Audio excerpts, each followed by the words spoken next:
All right, hello and good evening, or good morning, good afternoon, whatever the time may be where you are. But here at Paderborn, it's evening.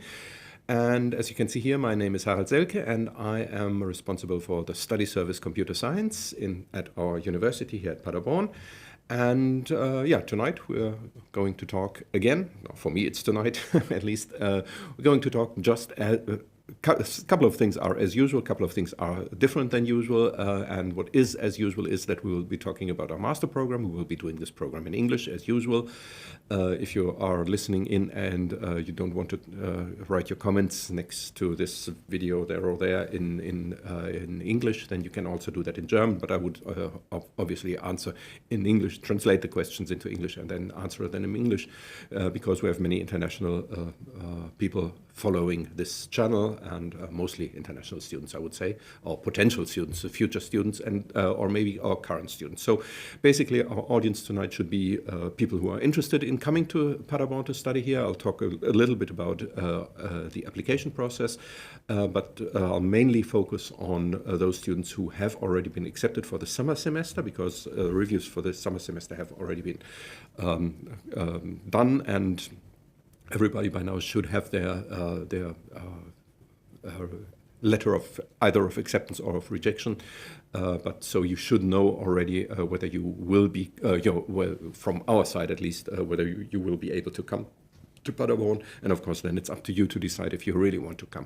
And also we can of course answer questions just as usual from people who are already studying here with us. So if you're listening in and you are already one of our students, of course you can ask your questions here as well, and I'll try to deal with them. Usually sometimes I get into some train of thought and I will complete that train of thought before I come to the questions, but so far we always manage to answer all of the questions, so to reply to all of the questions. So just keep them coming, and sooner or later you don't have to repeat any questions if you have the feeling I haven't seen them or something like that. I definitely will have seen them, and I will reply to all of them. All right, so that's the things that will be just as usual. There is two things that are unusual. The one thing is that you are here tonight, or that I am here tonight, or that we meet here tonight, because usually we always do this on the third Thursday each month, but next week I'll be on vacation. That's why I will not be here, and so we move that forward for by a week. So this is why we're having this little live stream, this little show here tonight. So it's only the second Thursday, obviously, but in general, this is on the third Thursday each month. But also one more thing that is to be mentioned here is that in March, there will be no live stream. So if you are coming to us to study with us beginning in April, this is your last chance to get rid of all of your questions or clarify everything, at least within the live stream. Of course, you can contact us by email, and you find lots of links below this video. And there you can, the first one leads directly to the study service website, and the study service is the place where you can come to and ask your questions, of course, and also send your questions when you are not here at Paderborn yet, or not at all, or whatever. So just send your emails there to the address there, not to my personal email address, please, because I'll be on vacation, but to the study service website email address, which is listed on the first website, is listed on the first website listed below this video. So, all right, complicated sentences. All right. What I should mention, first of all, for all our students who are already studying here with us and want to visit us during the semester break, because our semester, the time when lectures take place, has just ended, and from in this week we started taking exams, obviously, and these lectures will only start on the 13th of April again, which is not, if you're not yet here, which is not when you should be here. You should be here earlier than that, ideally, but we'll come to that. And but during this time, during this semester break, the time where there are no lectures, but where there will be exams, during this time we will have limited office hours. So again, please, if you want to visit us and are used to our normal office hours, which are basically Mondays to Thursdays, Mondays to Wednesdays on the main campus and Thursdays here in the secondary campus at Fürstenallee. Just keep in mind that this will be restricted during the semester break. We'll only be here for you on Wednesdays at the main campus and on Thursdays in the morning here at Fürstenallee, just as usual.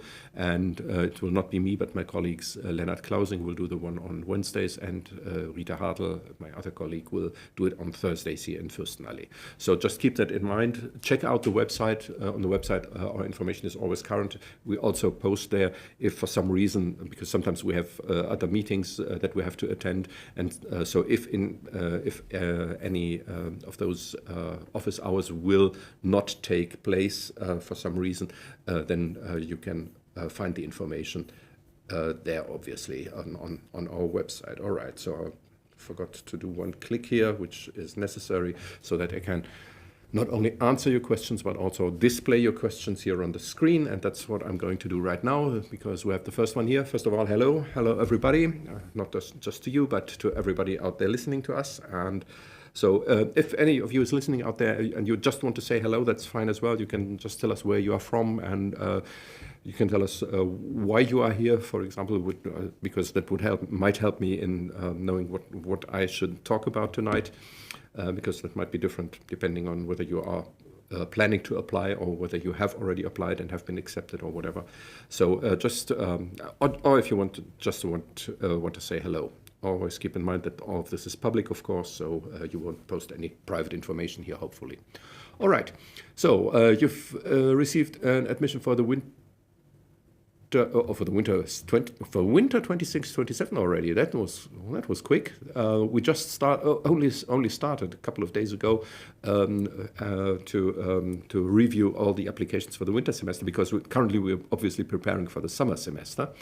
So there's plenty of time for you to join us on many more occasions here in this live stream, because from April onwards we will again do this every month on the third Thursday, always at 6 p.m. during the summertime. From April onwards, that is for us. It's not really summer then, but we at that time we have this summer daylight saving time applied here in Germany. So from that time on, it will be not Central European time, but Central European Summer Time, so CEST. Just keep that in mind. But YouTube, I guess, usually shows you your local time when the live stream will be. So just keep that in mind, that things might shift around a little relative to your home place, to the place where you are right now, because maybe you don't have summertime, or you have summertime in different phases of the year than we have, something like that. All right. Cheers, by the way.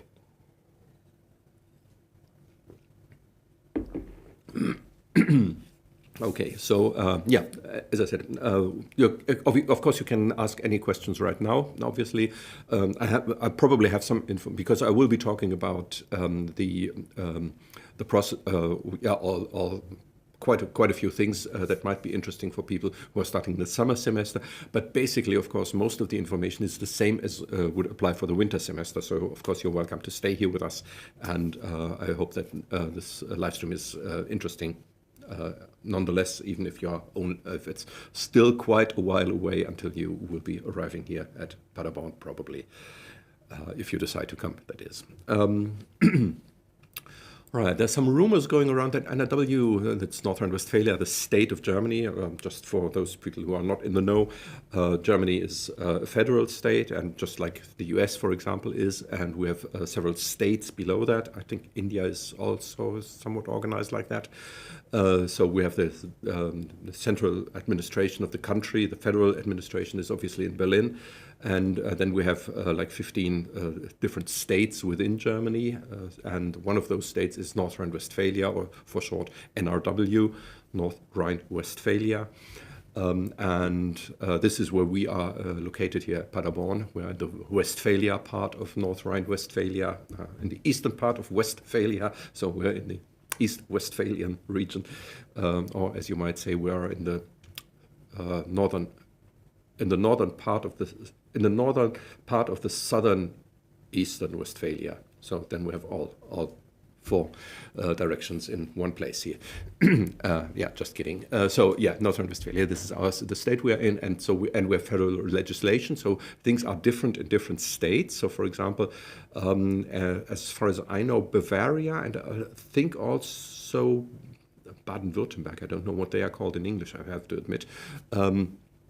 I think both of them, at least Bavaria, I'm pretty sure, already have or charge tuition fees from international students. International students meaning students not from within the EU, because for technically, of course, European students who are not from Germany are also international students, but within the European Union there are certain special regulations which allow very free movement within the complete European Union, which makes it, for many purposes, it makes it feel like the complete European Union was just one country. So it's very easy to travel, and you can just move to a different place in another in another EU country. So you don't need any special visa for living there or something like that. So it's very, very liberal in that sense.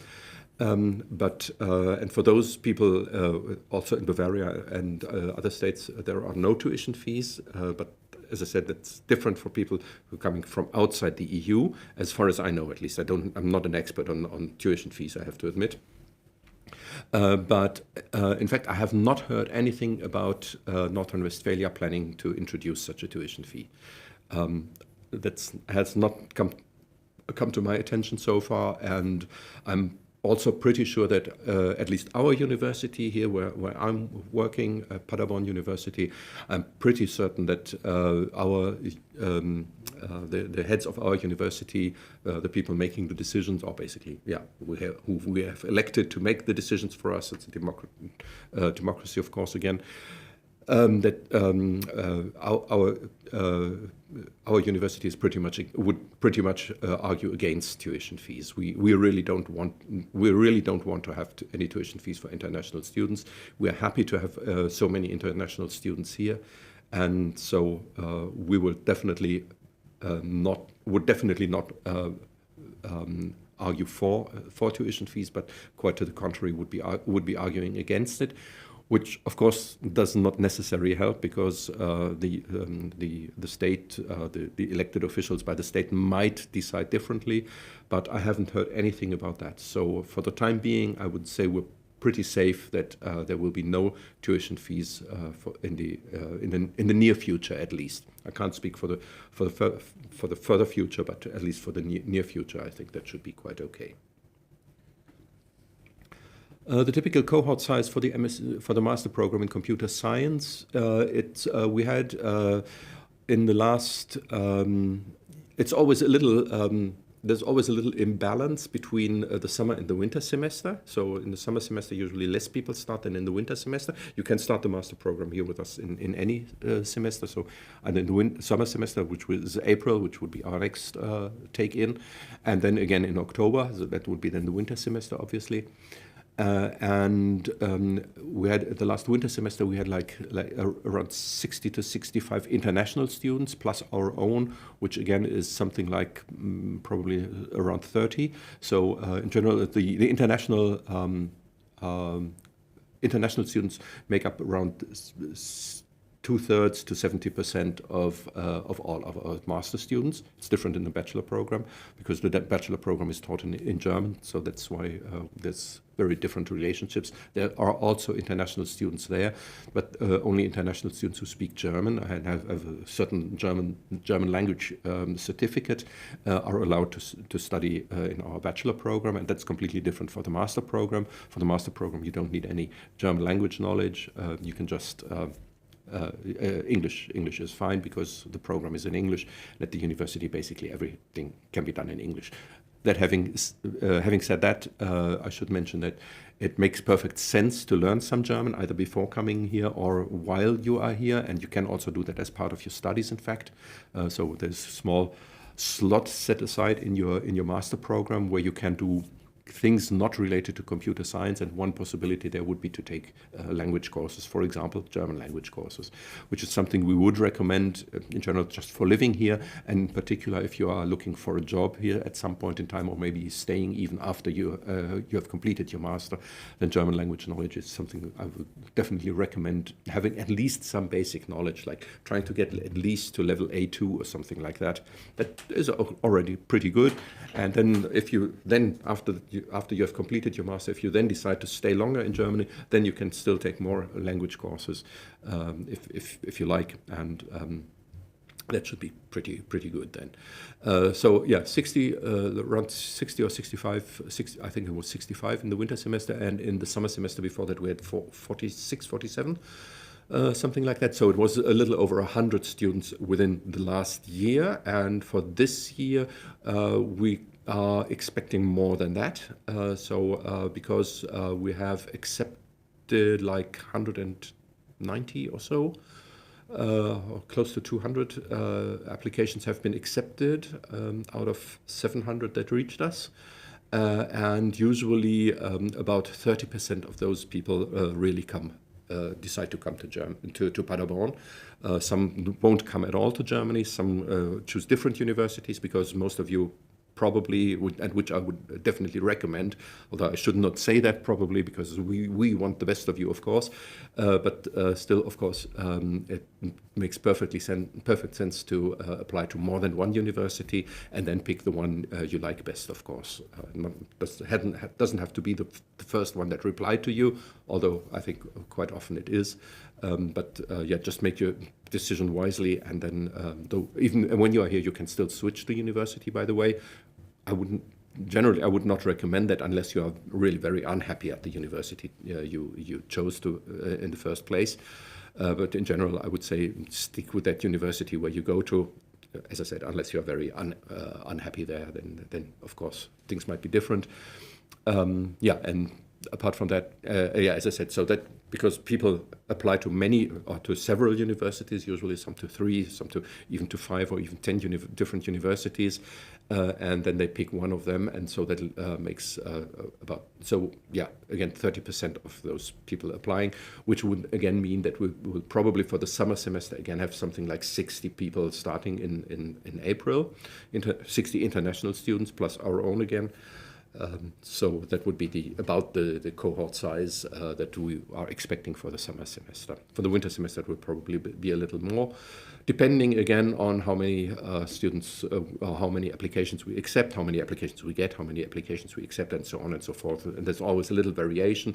In general, currently the numbers are rising, and the number of applications in particular has been rising over the past couple of years continuously. Since COVID, there was just one little dent in the curve, but apart from that, it has been steadily rising. And right now, for this summer semester, for example, we had 25% more applications than a year ago. So I'm always comparing summer semester to summer semester, because, as I said, winter semester has always been the busier one, application-wise and enrollment-wise, in both senses. All right. Is enrollment required before applying for public health insurance like TK, or is the admission letter sufficient? Oh, I'm not sure about that, I have to admit.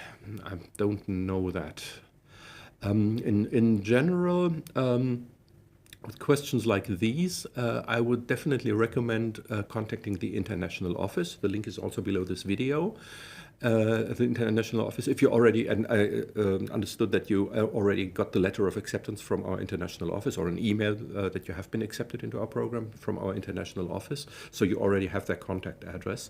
And in general, the international office knows all the things that are not directly, I should put it the other way around, where I or we at the study service can help you usually is with all things related to the computer science program specifically. And all the general questions, the international office is by far the better place to direct your questions to. because they really know all those things about visa and also about accommodation. They only can help in a very limited way with accommodation. They're legally it's not legally possible for them, unfortunately. They did it in the past, but they were told that they can't do that anymore. So there's very limited ways, unfortunately, that we can help you with accommodation. The only recommendation we can give you is check out the university website, of course, the Studierendenwerk it's called. That's I guess the link is below this video as well. So that's the institution that runs our cafeteria, for example, in the university, or Mensa as we call it, and they also run some quite a lot of accommodation in here at Paderborn. So that's the only place we are legally allowed to tell you where you can look for accommodation. Apart from that, you just need to check out just use your search engine and look for accommodation at Paderborn, and do it as early as possible. That's the best recommendation, and unfortunately the only one I can give you. Do it as early as you can. That's always a good idea. But regarding this specific question, health insurance, and also, as I said, any questions regarding visa, for example, those questions are best directed to the international office. So just check your letter of acceptance, and there should be a name in there, or probably you got it by email anyways. So if you just reply to that email and ask them whether they can tell you, or I think they should be able to do that. Or if in doubt, of course, you can also contact the health insurance, like the TK, for example, and ask them what exactly they need. If the admission letter is sufficient, they definitely should know. I hope so.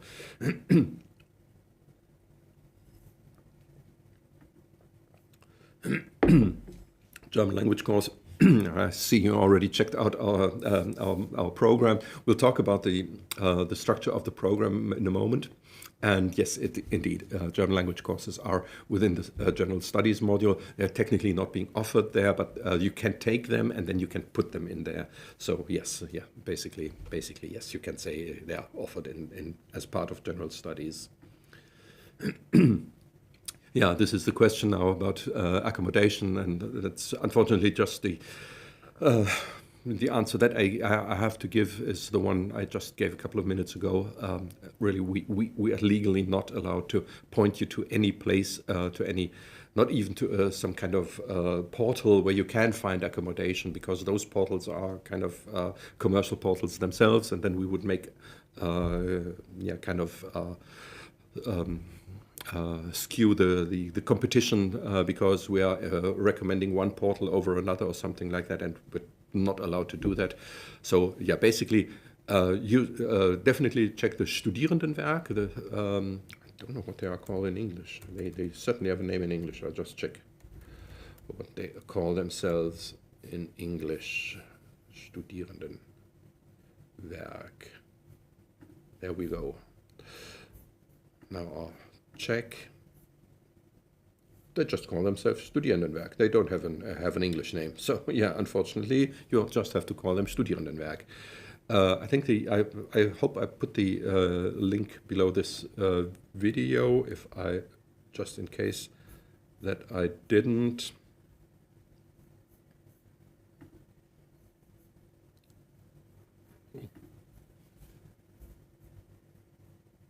Oh, no, sorry.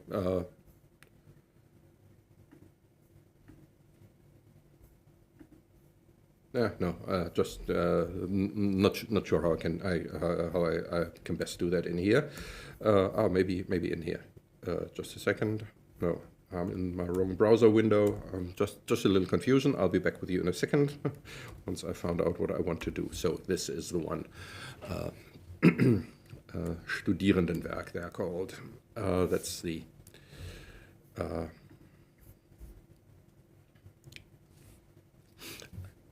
that's where you can go to, and there you'll find something the information, information on accommodation by the Studierendenwerk. They are usually, because they are subsidized, and they're not technically part of the university, but they're closely associated, and things are complicated legal-wise. But they usually have pretty good conditions with regards to costs and everything else. So, and if you're still in doubt, so in general, by the way, all universities in Germany have something like this, like a Studierendenwerk. Might be called something different there, but usually Studierendenwerk is the general term that we use in German universities for this.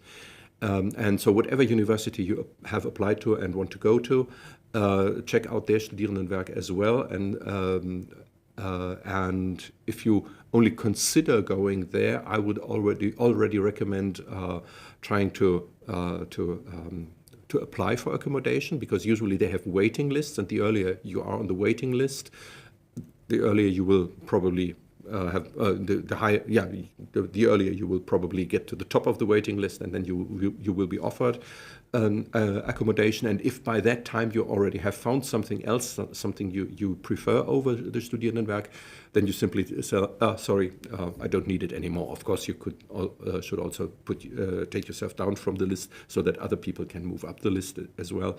But if in doubt, just put your name on it, and then just tell them, sorry, I don't need it anymore, and then you're good to go as well. But as I said, once you found accommodation, you should usually tell them, so that or remove yourself from the list, so that other people have good chances to get a decent accommodation. That would be my recommendation here. All right. Okay, so we're basically already in the discussion of for those people who already have been accepted. So I'll concentrate on that. If there is someone out there and wants to know something about the application process, just raise your hand, raise your voice, and put it in the comment, and then I'll come to that. Otherwise, I will now concentrate on information for those people who have already been accepted and will be studying here with us, either in the summer semester, so very soon, or in the winter semester. And this is exactly one of our students here, have enrolled for the summer semester. That's very fine. That's great. Good to hear. You're very interested in getting involved in research early. Is it possible to participate in a research project starting from the first semester? No, not really. Usually it will just take some time to get settled in here, and there is, of course, you can always talk to the people. So once you visit a lecture, for example, and then say it's a lecture in, I don't know, any topic, and that's the topic you are very much interested in, and then you learn that they talk in their lectures, for example, about some research project that they are doing. And of course, you can also check our websites where you can see which research projects which people are involved in. And then, of course, you can always go to them and talk to them. In general, that will not be very successful, because you're, not to be disrespectful, but you're just one of many people. And your chances are much better once you have completed a course with someone, because then they already know you. You have already been working with them in some way or other. Maybe it was a small course. If it's a large course where there's 200 people sitting in the course, or 200 is very rare in the master program. But we had courses like the machine learning course, for example, in the last winter semester now, had like 150 participants or so. And obviously the lecturer won't have much impression of any of the students taking part who have taken part in that course. From 150 people, there might be some who were very who you know after that, but most people it's just one of 150. So that's very difficult, of course. But then there are also some smaller courses, like, for example, There might be a course, I don't know, like on quantum information or something like that, for example, or quantum networks in the last semester, I think it was. And there might have been only 5 to 10 students in that course. And then the lecturer, of course, knows you. And then if you were good in that course, if you were active in that course, if you showed interest, and have already talked to the lecturer. By the way, that's a perfectly normal thing to do here in Germany. You can always talk to your lecturers, whether they're professors or whatnot. So just talk to them, and then they get to know you, and then you show interest, that you're interested in certain things, and then something might evolve out of that. But, and I'm not sure if this question relates to that, and we'll come to that when we'll be talking in a moment about what the master program looks like. We also have these project groups, and this is also a very seminars and project groups are two very good ways, and the project group in particular is the best way to get into research projects, and then into research, and maybe also even into a future job employment at the university within a research project as a full-time employee then. Because we don't have PhD students. We do have PhD students, but it's a little different.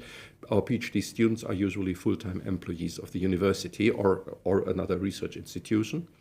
So you get a full salary and everything while you are doing your PhD here in Germany. That's the normal case, at least in computer science in Germany or Paderborn, but I guess in all of Germany, basically. Those project groups and seminars, and in particular the project group, are very good kind of entry ticket into the world of research of a specific research group.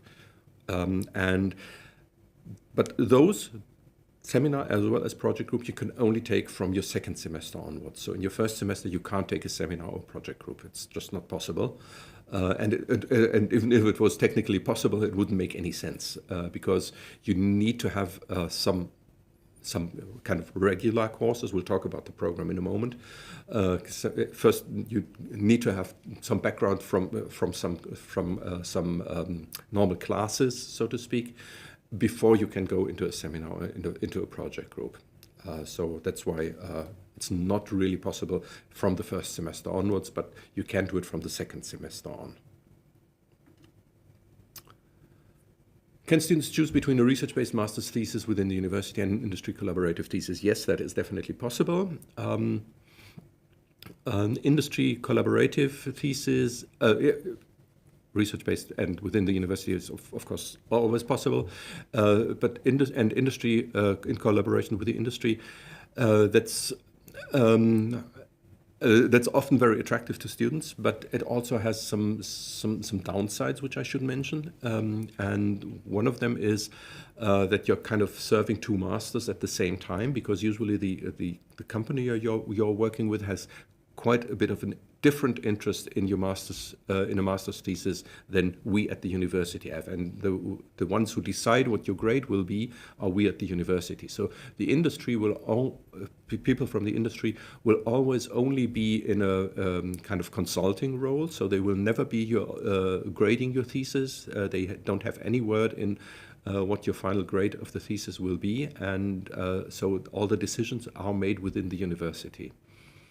Having said that, it is perfectly possible, and there is lots of industry cooperation going on, and if you're looking for something in that direction, that's at some point in the future probably, because you're not yet here, but once you decide to go down that route, you should check which research groups have strong industry collaborations, and there are a couple. Like for example, we have here at Paderborn University, we work together with the part of our institute. In fact, is the SICP, which is the Software Innovation Campus Paderborn. SICP.de, I think, is their website address.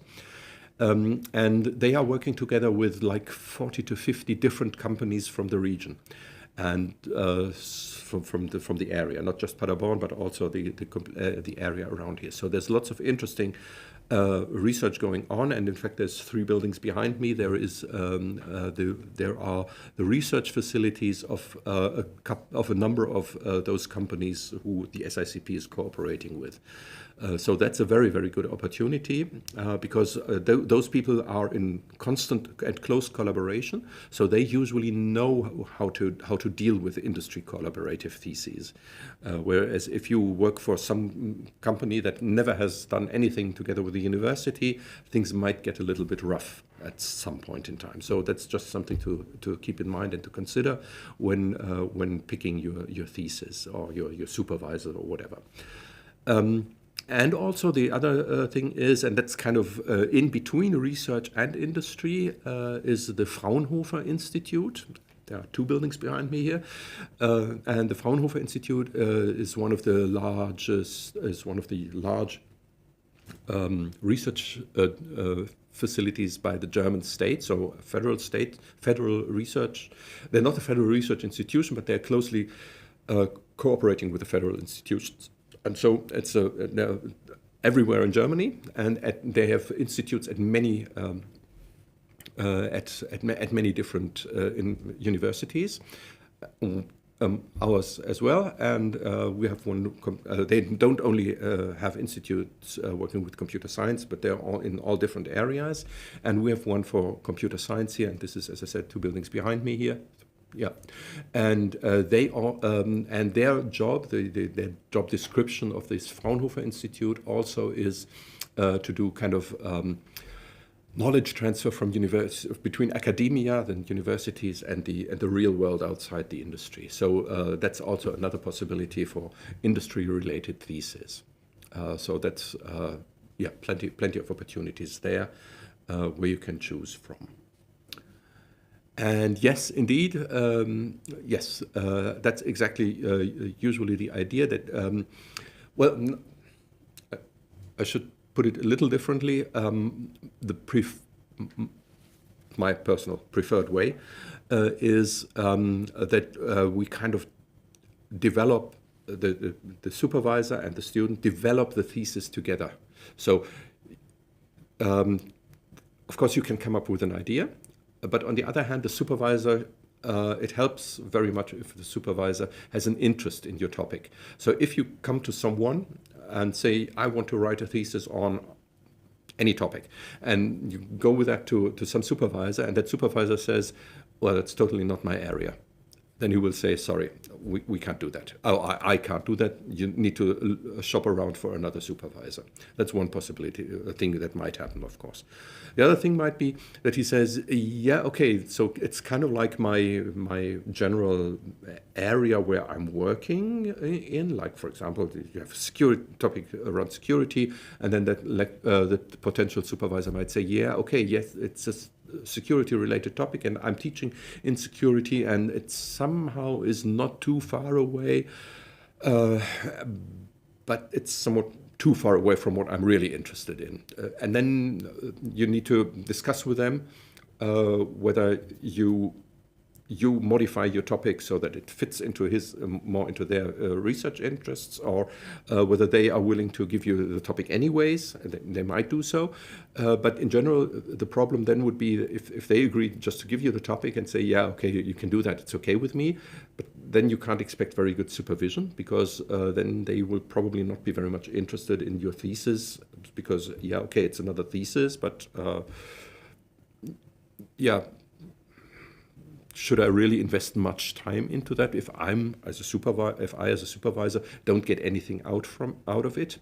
That's always the question. And so in general, it's usually a good idea if you don't have an exact topic that you want to write on, but if you have a certain kind of area that you're interested in, not just security, but something more specific, then that is perfectly fine. And then go to those potential supervisors and say, okay, I'm interested in this particular area of security, like, for example, something with cryptographic algorithms or something like that, for example. And then you would not go to the people who are doing the usable security, for example, but then you would go to the potential supervisor, to a potential supervisor who themselves are teaching something like cryptography and security, for example. So that, and then you would go to that person. And then you would sit down together and then discuss and try to create a topic from that. So that's usually the way things go, that you either the supervisor, there might be a thesis advertised on their website, for example. That's also perfectly possible. And then you can just pick one. Or if you say, yeah, okay, that's not quite what I want to, but it's somewhat related to what I'm interested in, then you can still go to that potential supervisor and discuss with them and check whether you can agree on some kind of topic. Also, one thing which is very important to keep in mind, usually we have, or quite often, have had the experience that students who come up with their own topics are trying to do way too much within their thesis. In general, a thesis is pretty, usually science goes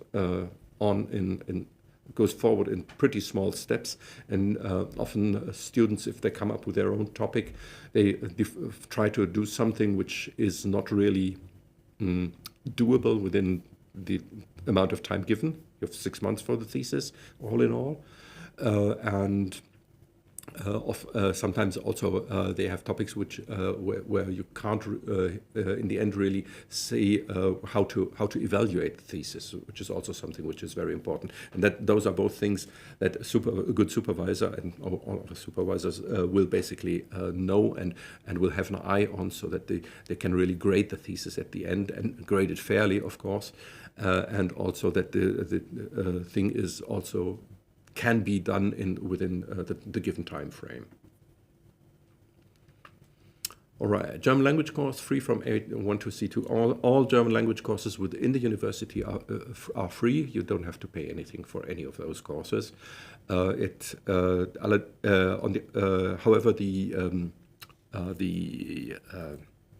the amount of seats available in those courses are in the higher level courses. There are fewer seats available because not so many people take those courses on the one hand, and on the other hand, also the teaching they have to, They only have a certain amount of language teachers available, of course, and they are often bound by those courses which are chosen or taken by many students. So there's usually a lot of courses on the A1 and A2 level, and maybe even the B1 level. But the higher the level is, the fewer seats will be available. But also, of course, fewer students, and so. But it sometimes happens that on the higher levels you won't get a seat in a certain semester, so that you might have to wait for half a year before you can get a seat in that course. That can happen. Also, I should mention, maybe you don't have to wait for half a year. Sometimes you only have to wait for a couple of months, because we always have. In the beginning, I mentioned that we just have completed the semester time, so the time when lectures take place, and we're now in the so-called semester break, which is the time when the exams take place. Semester break basically doesn't mean that you don't have to do anything, but it means that you don't have regular lectures there, but mostly exams in that time. And there are language courses running through the complete in parallel to the lectures, and there are also kind of intensive courses which run in the semester break, because in the semester break you usually don't have lectures, as I said, and then they do them very intensive. So like within 2 weeks, or I don't know exactly what the time frame is, but you basically do it Mondays to Fridays for a couple of hours each day, whereas normally, of course, the language courses will only be on I guess they are on a weekly basis. I don't know exactly, I have to admit. But they're much less intensive, but they're stretched out over a longer period of time, because they're running through the whole semester, which usually is like 15 weeks. And that's also something to keep in mind. You can take both courses. They are interchangeable for all purposes of your studies. And you will, but I have heard from many people that they prefer the intensive courses during the semester break. Of course, you need to make sure that they don't collide with your exams that you want to take. That might stop you from taking a particular course. But yeah, all of those courses, all the language courses in the university are free. There are language courses outside the university. Of course, there are professional language schools where you can go to. They will charge quite a bit of money. I don't know what the prices are, but they will charge. And there are also what is called in German, it's the Volkshochschule, the People's University, you could say. That's not a real university, but it's an institution which is also basically in every city in Germany. You have these Volkshochschule, these people's universities, and they also offer language courses, for example, in many places. You would have to check that, of course, and there you also have to pay, but they only have a very low fee, like it's a rather nominal fee. It's not comparable with what you would have to pay in a professional language school. Of course, also the level on which they are teaching and the speed with which they are teaching is much less than that of a professional language school. So in a professional language school, you will do it much more comprehensively and learn more in a small amount of time, whereas in the Volkshochschule, in the people's universities, things are taking longer and are going slower. And you cannot recognize those courses, neither from language schools nor from the Volkshochschule for general studies, by the way. So for general studies, you will really have to take the courses within the university. Yes, you definitely. If you take a university German language course in the first semester, can those credits later be counted towards the general studies module? Absolutely. That's perfectly fine. If I choose German language again in this module, yes, you can take multiple courses so you in total, I'll come to the course program. In total, you have to do like 10 credits in this general studies module, in this general studies. And you can split that over several different courses, and those may be different. You have to pass them, of course, so you can't take A1 3 times, for example, but you can take A1, but rather I think they're split into 2, so they have A1.1 and A1.2, so that would then be, I guess at least would be two courses, counting together like 6 credits or something like that. You could take a third course, and then you have 9 credits, and then you need a 10th credit. Of course, you have to do at least 10 credits. So you can also do 12 credits. So that would then lead you to, as far as I know, at least would lead you to taking course A1, A11, A12. A2.1 and A2.2, so and then you have A2 level, and then you're good to go with 12 credits and have level A2 completed by then. The language courses, by the way, will also do a prior assessment. So when you start with them, they will check what your German language knowledge is. So in case you already come with German language knowledge and you go into that assignment, then they will put you into the right course, because it wouldn't make any sense if you already are on level B1 to put you in a level A1 course only because you didn't do the course here with us. But so they really try to put you into that course that really is good for you, because we want you to learn something. That's the most important thing. So in general, you don't have to worry too much about the general studies. You will complete those general studies sooner or later anyways. Just keep in mind that you have to do them at some point in time, and then everything will be good to go.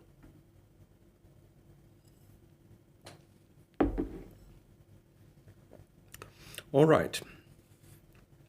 So if there are any more questions, just keep them coming, and I'll come back to them. But for the moment, I'll then talk about a couple of things if you have been accepted already, and what the next steps are. So if you have been accepted and have not yet received the formal letter or email with the official notification, but if you learned somehow that you have been accepted already, then just wait for that, please. And there will be plenty of information given in that context. And also, as I already mentioned, you then know who your person of contact is in the international office, and then all questions related to visa, for example, or traveling to Germany or things like that.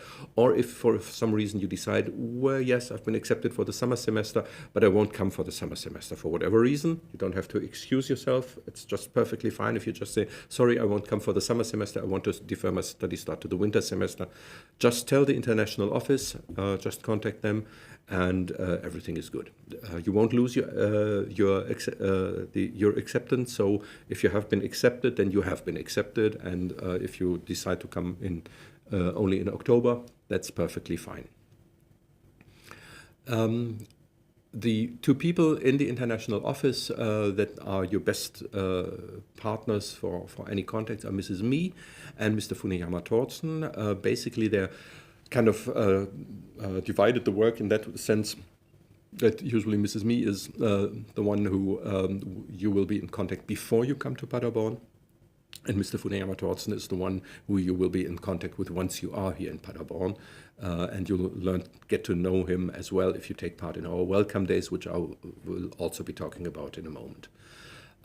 We do have a couple of more videos here with further information on our program, or programs, I should say, that we have at our university, also on several other things in this video series, Study Abroad in Paderborn, which is also here on our YouTube channel.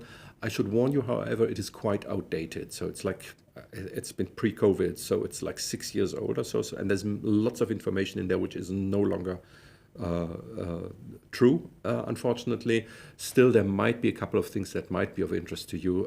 Just check out if you're interested in them.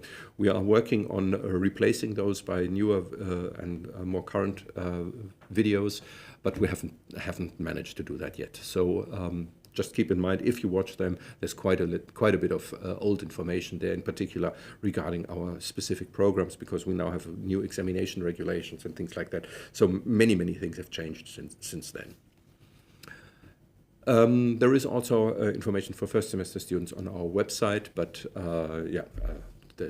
you can find that again through our study service website, and also there is special information for international students there.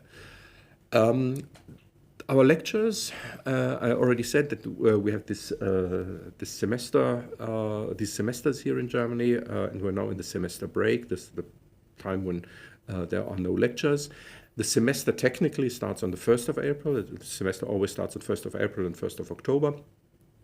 But that doesn't mean that lectures will start then. And in fact, lectures usually start a couple of days later. And in April, it will be the start of the lectures will be the 13th of April. That is a Monday. We always start on Mondays here. That will be when your first lectures, if you're coming for the summer semester, obviously, will be when your first lectures will take place. Not all of them, of course, but your first lectures might be on that day. So by that time, you should definitely be here, because all of our courses will be in real life. We don't have online courses. There might be people who have online material, but you need to ask the specific lecturers, and we'll talk about course selection in a moment as well. But you might have to ask the specific lecturers whether they have any online material available or whatever, or what they can do to help you if you are not here in Paderborn. But the recommendation really is try everything you can to be here by the 13th of April. In fact, try to be here at least a week before that. That would be my recommendation. So if you're making travel arrangements right now, and if you can, do your very best to be here by at latest on the 7th of April. That would be absolutely perfect. Because once the lectures start, in those first lectures in each semester, so immediately in the week starting 13th of April, you will learn about all the important information, what specifically needs to be done in that course to get the course achievement. The course achievement is something you need to do, because if you don't pass the course achievement, then you can't take part in the exam at the end. You will also learn what the exam will be like. Will it be an oral exam? Will it be a written exam? How do you get access to the course material?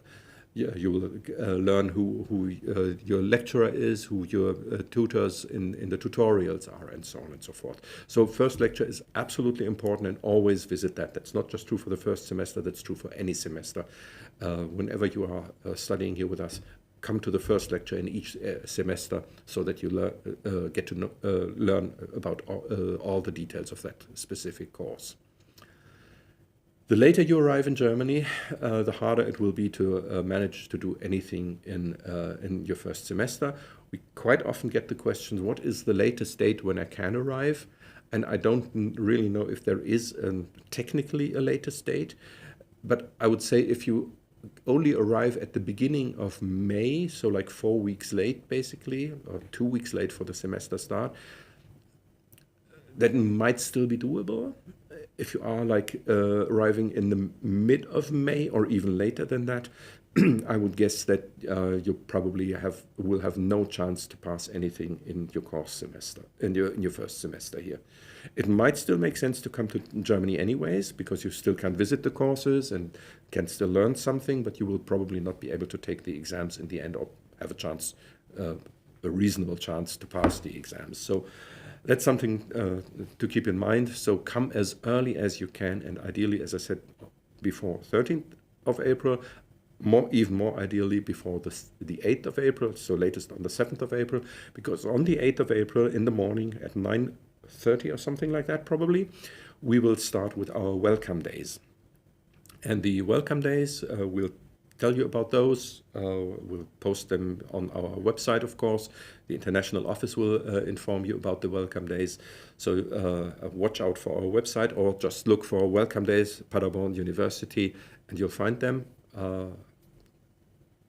Yeah, you should find them, because there's not many other welcome days at our university, but just the ones from us, and that's for computer science, for computer engineering, and for electrical systems engineering, for 3 study programs.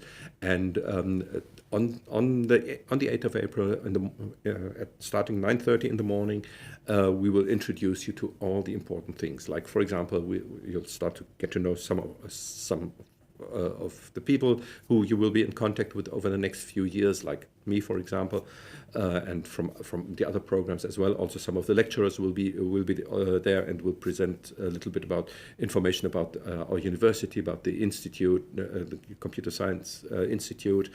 You will get to know some of the students from higher semesters. We have a students' council here. They will introduce themselves. So different, and we also have a mentoring program for the master program. Your mentors for the master program, also students from higher semesters, international students who have been studying here with us for a while.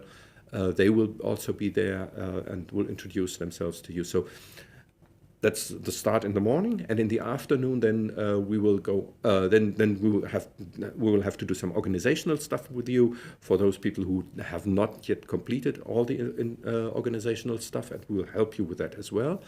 And once that is done, we'll have lunch together, and then in the afternoon we will have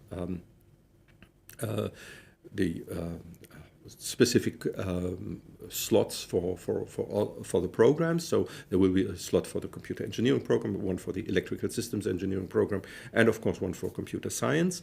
And there we will discuss in detail what you should do in your first semester, how to pick your courses. So if you have been accepted for the summer semester, you don't need to worry about picking any courses yet. We'll talk about that in a moment as well, about how to pick courses and what you can already do, and what personally I would say, don't worry too much about it. There is time for that, and the time for that will be on the 8th of April in the afternoon, where we will discuss with you, and you can ask your questions, and then we can discuss everything you want to know about picking your courses for the first semester. Yeah, that's what we'll be doing then. And in the evening, then we'll have a social event somewhere in a very nice place in the inner city, in the city center. And there we will meet just for a social gathering, so that you will get to learn to know, which is also during the welcome days anyways, but in particular in that evening, that you get to know all the other students who will be starting alongside you, so that you can kind of bond a little bit with other people, which is also very important, so that you don't feel too lonely here, because you will be far away from home, and maybe for some of you it's also the first time being so far away from home. And you will be far from home for quite a while. So it's quite important to also make some social contact here, I guess. So all of that will be taking place on the 8th. And then on the 9th of April, we have some more program. So we will continue on the 9th of April then, and then you'll learn a couple more things. Also, for example, Matthias Tortzen, Funayama Tortzen from the international office, and Mrs. Me will also be there and will introduce themselves to you, so that you know them in person also, not just having emailed them, but also know them in person. And will help you with the registration system for the university, because that's sometimes is quite a bit annoying and irritating, that system. But yeah, we'll help you with all of those things. What you already can and maybe should do right now, if you already know that you will be coming in April, you can check out our self-assessment. Again, that is a little outdated, but still it might help you, so that you just see what this self-assessment is something, as the name suggests, it's something you do for yourself. We never see the results of that. Solutions are provided there within that self-assessment as well, and then you can check what your knowledge is. And what we check, what you can kind of compare it to, is what we basically expect all of our students who have completed a bachelor should know. So that's what this is for, this self-assessment. Right. Also, which is something which is very important and which we are very keen on is, and we have had bad experiences with that, that's why I'm mentioning this here. Some of you have never written kind of a scientific paper yet, because not everybody has a bachelor thesis at the end of their program. Sometimes it's a bachelor program project or something like that, and that means that sometimes people who start with the master program here are not aware of what is proper scientific conduct, what you need to do to work scientifically and to work scientifically on a sound basis, good scientific practice. And that's something you might want to make yourself accustomed with. So just look around for some information on the internet. You'll find lots of information on the problem of plagiarism in particular, or in general about good scientific practice. Just do a little bit of research there, and you should be good to go. What is very important is that in Germany, and you'll see that when we'll be talking about the course program, or if you already have taken a look at it, you might already have seen that.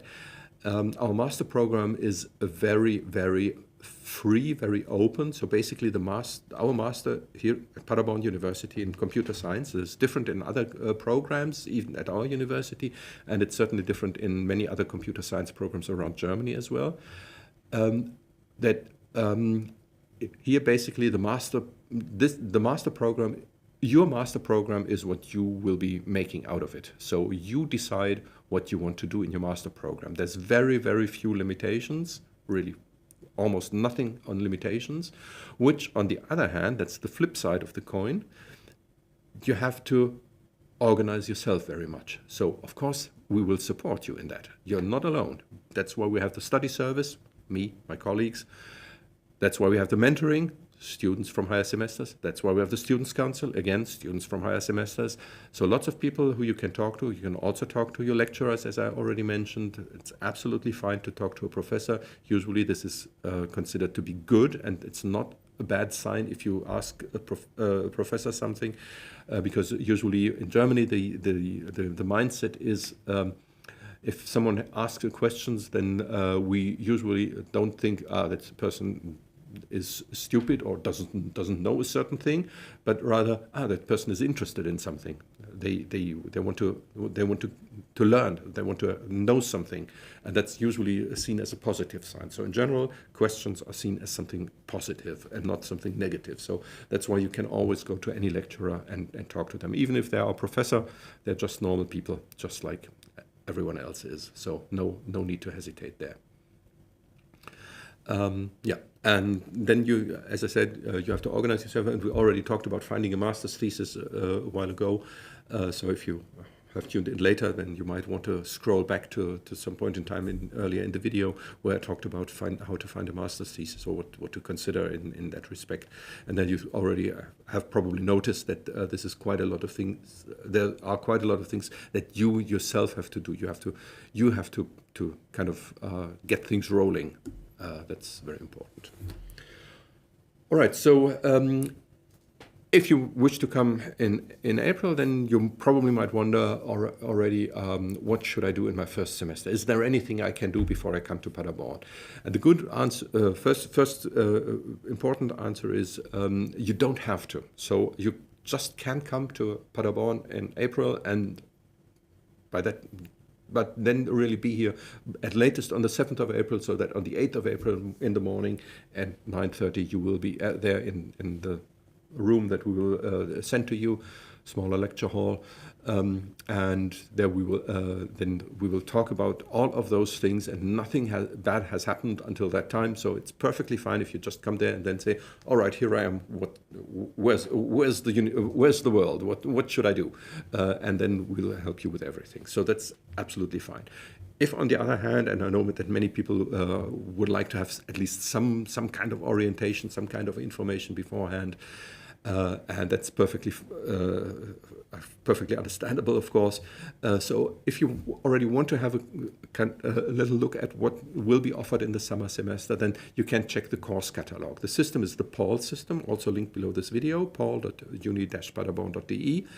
And then I can't give you the link, unfortunately. This system, I already mentioned, it is a little cumbersome and strange. I can't give you any deep links there, so you'll really have to navigate through the menu. On the top right corner, there's the small burger menu. You click on it, and then you can go to the course catalog, then to Faculty of Computer Science, Electrical Engineering, Mathematics, within that to Computer Science, within that to Computer Science from winter 2024, because that's the current regulations. I know 2024 is a while ago, but that's the name of the current regulations. They are from winter 2024 and are valid until at least until 2031. So for a couple of years now, 2032 in fact. And then into Master Program Computer Science, obviously. You can switch to English, by the way. You should do that first, because if you navigate down there and then switch to English, then you're back at the top again and have to go through the whole path again. As I said, it's a strange and cumbersome system. All right. And then you can have a look at those at the course offerings there for the summer semester. And and there you'll find certain areas, and many of them are called focus areas, and then there will be something like seminars and project groups. Don't look into the seminars and project groups, because you can't take them anyway, and we'll talk about seminars and project groups and what you need to do and so on and so forth once you are here in Paderborn. But no need to worry about anything in that respect.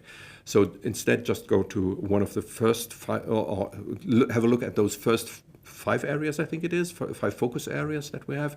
Those are classical and quantum algorithm design, computer and communication systems, data science and intelligent systems, security and software engineering. So those are the 5 areas, and this is, in general, this is something like a kind of the attempt to give a little structure into our master program, so that you see we have those 5 focus areas within our master program. You don't have to worry about focus areas at this point in time. I can only tell you, you can at some point in the future, but as I said, you don't have to in the first semester. At some point in the future, you can then decide to go into one of those focus areas and write your master's thesis there.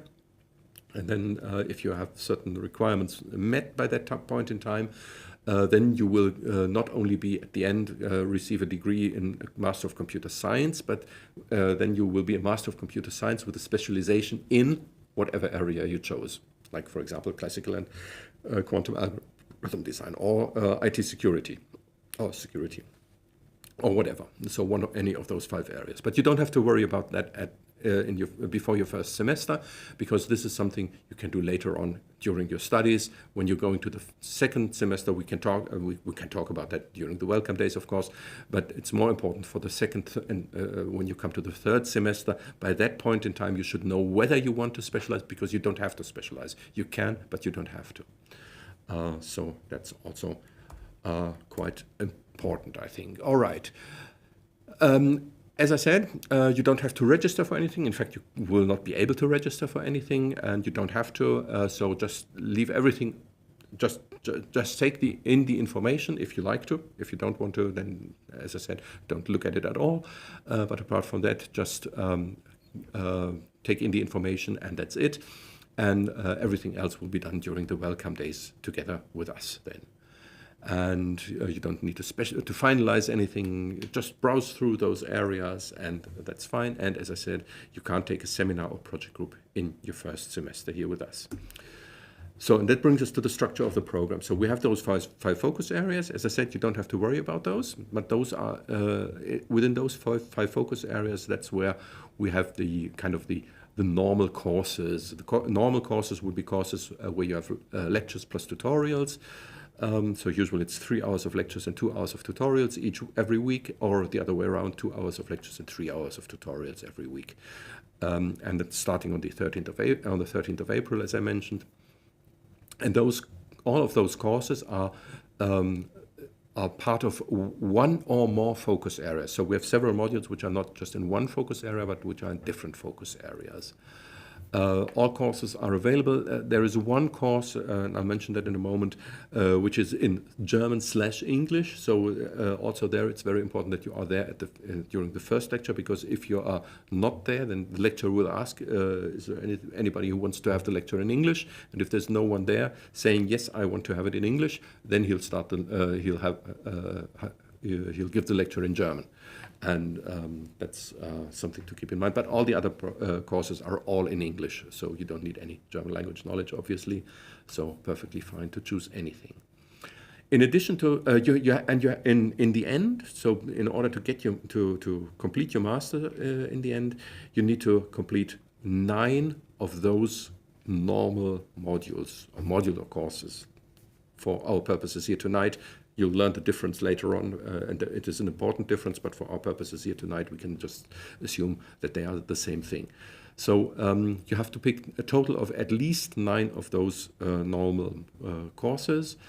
That's the minimum. You can do more than that, and if you take more than that, you can at the end you can pick, for example, the courses with the best grades in order to have your final grade calculated, your CPGA calculated, or something like that.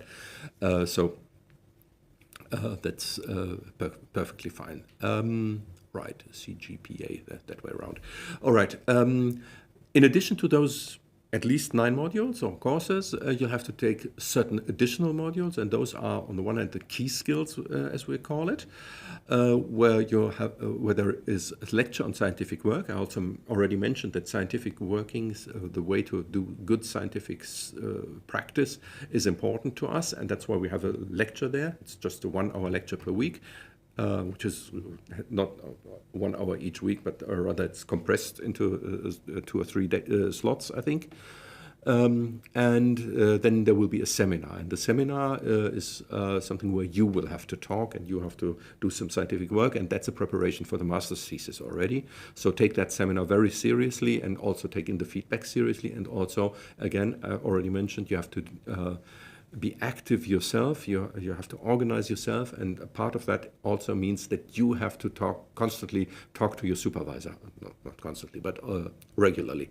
So visit the supervisor, discuss with them how they would like to have it, and then you might meet with them a couple of times during the seminar, so that at the end you have a good seminar paper. And the seminar, you have to talk about that, so you have to give a presentation, and also you have to write a seminar paper.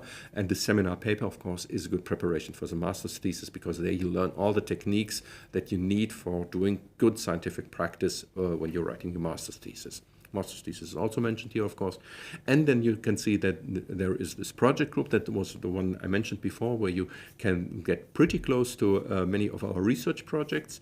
And there you work in a group of up to 15 students for 1 complete year on a project in a team. And it's takes up quite a lot of time, but it's also very fulfilling, and it's very, very interesting. And often it leads to a master's thesis, because also your supervisors will be there with you for a complete year. And after 1 year, they will know you a little bit, and then they will know, for example, that he or she has done really good work. So I guess we could offer them a master's thesis, and maybe even a job afterwards, because they already know the way you work, and if that fits into their group, and if they think that you are motivated and everything, then that's absolutely fine, and then they might offer you a thesis or even a job in the end. And of course, there is general studies.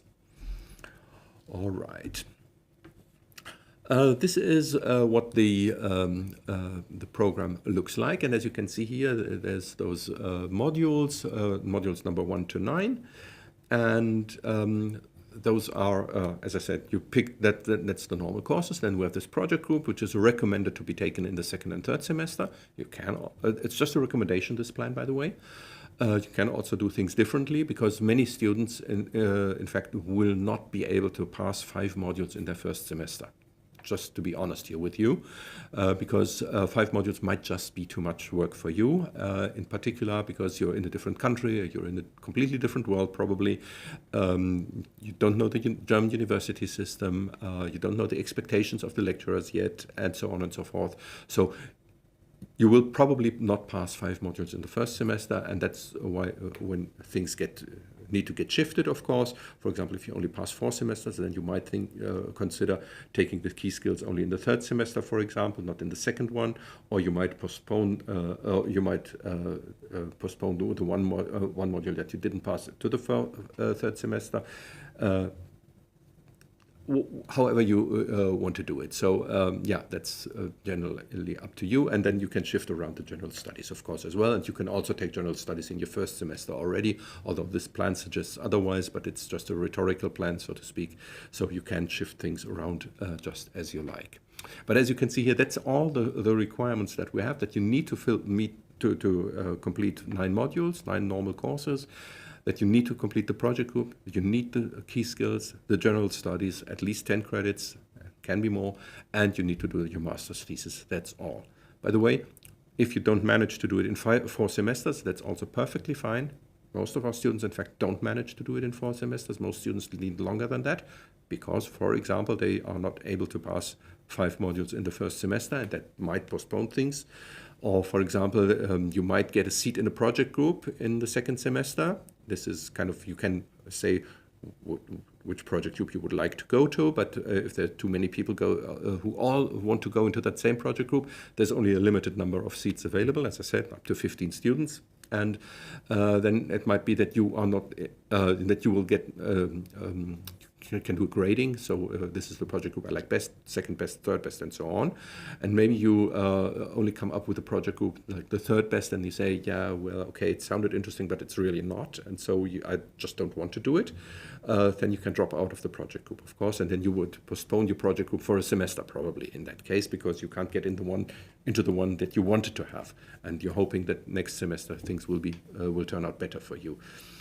So there's lots of reasons why people will not be able to complete their master within 4 semesters, and we don't throw you out of the university after 4 semesters. So you can stay longer than that with us, you can study longer with us, that's no problem at all. The university, in fact, does allow you to study as long as you like. The only people who will at some point say, well, you should now at some point complete your master, that's the people from the Ausländerbehörde, so the people who are responsible for extending your visa. But also they know that most people don't manage in 4 semesters, so you can definitely study longer than those 4 semesters. That's absolutely fine and absolutely normal, I would say. And also, of course, if you want to take more than just those 9 modules, obviously you will also need more than 4 semesters, unless you really want to have a very, very high workload, which is way beyond what we recommend. This is the recommended workload. Of course, you can also do more than that in 1 semester, but in general, I would say don't do it, because most people will not even be able to pass 5 courses in the first semester, as I said. Where can we get the module handbook? Yeah, that's a good point. Module handbook, I only said that the course listing, that's the one in Paul, and you can go to, if you go to to our study service website, that would be my recommendation. That's the easiest way, I think. The link below this video, the first link, leads you to the study service website. And then if you go again to this website also has a burger menu on the top right corner. So these three bars menu.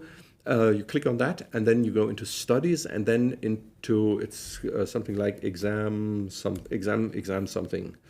Just need to check myself.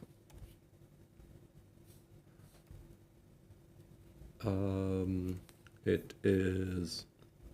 I need to switch to English, of course.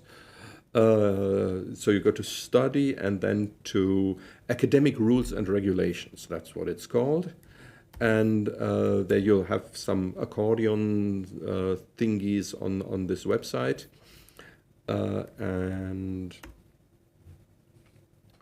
if you go into those into one of those accordion thingies, then you'll find the examination regulations V1. This is the current regulations from winter term 2020, winter term 24-25. So those are the current ones. Our current program is called Computer Science version 1 and not Informatic Master version 3, which is the old regulations. So you should definitely always look into the examination regulations for Computer Science version 1, and you'll find the module handbook there. And in the second accordion, the first one is for the bachelor program, the second one is for the Computer Science Master Program. Right, so that should be this. So that's where I could also not just talk about it, but also show it on the screen. So this is the one where you'll find it. But as I said, just use the first link and then into academic rules and regulations, or what it's called. Here it's called audit methods for some reason. Yeah, but you'll find it there, hopefully.